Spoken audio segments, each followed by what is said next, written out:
dhiiga Oromoo jigee seenaan haa gaafatu.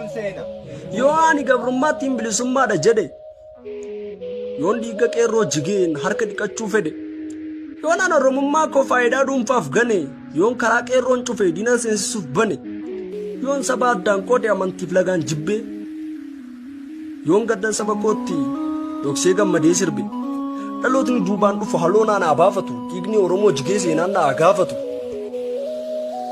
Yoon angooticha kiyya diina waliin arrabse, yoo woboo koo hamadee diina waliin salphise, yoon Oromoo gabroome sossobbiin dhugaa dhokse, yoon bilisoomne jedhee dhalootatti afarse, yoon otoo lubbuun jiru Minilik sirra faarse, yoon mucaama muceef bakar waaree luyna jedhee dabarse, yoon qarshiif jedhee dhugaan dhalootatti kijibe, yoon akka bitamtootatti soba faana dhidhime, dhaloonni ni falmata galma isaa hanqatu, yoon hin saba koo gane, dhaloonni otoo rakkatu dhiiga Oromoo jigee seenaan haa gaafatu.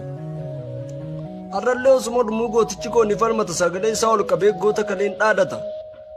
Biyya ayyoo fi abbooliin kabaja itti dhabe, biyya daa'imni xiqqaan keessatti wareegame, biyya irratti dhalanne dhaloota ishee lagatte, baalagee fi yartuun dhaaltee kabaja itti argatte. Isiidhaaf hin qabsaa'u hanga lubbuun jirutti, biyya ormaaf hin laannu ta'u akka salphaatti. Tanaaf falma woboon kiyya bosonatti galee qawweedhaan haleelee diina isaa calale. Galmeen wareegama seenaadha haa dubbattu, yoon saba kiyya gane dhiiga Oromoo jigee seenaan haa gaafattu. Gabrummaa fi beelti biyyaa isa baase, abbaa kootu boo'ee mimmaan lolaase. Harqota gabrummaan buquunsaa garcabee bara baay'ee fiiyyee kan birmatuuf dhabe.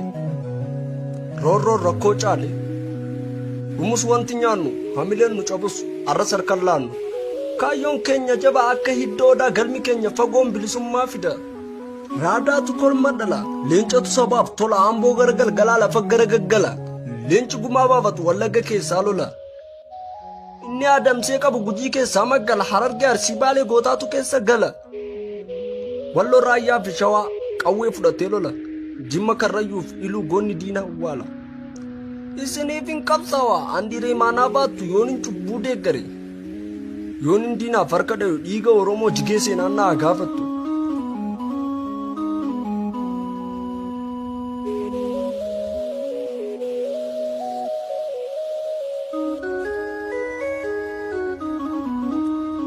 Akka Oromticha kootti kan Booranaa Bareentoo, falmataa abbaa kiyyaa ilaalee gooticha koo, ani ilma ituuti ilma murawwicha hortee kuraa galaan, isa diinni jibbee kan fira isaa guutuu mo'ate jaalalaan.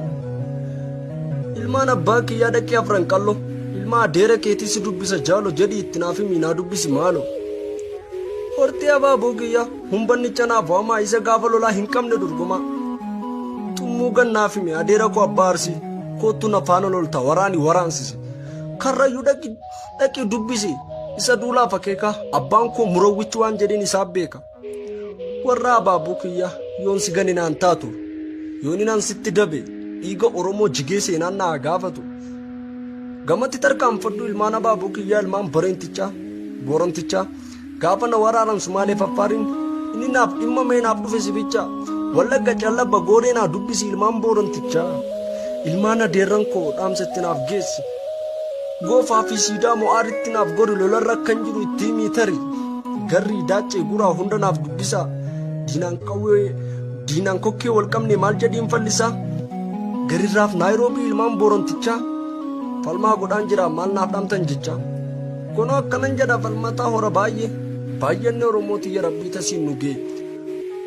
Hortee maqaa isaanii armaan olidhee, martee abaaboo kooti fira kootiin jee. Foon koo ilmaan ayyaa isin ganuunaan taatu, yoon sitti dabe dhiiga Oromoo jigee seenaan haa gaafatu.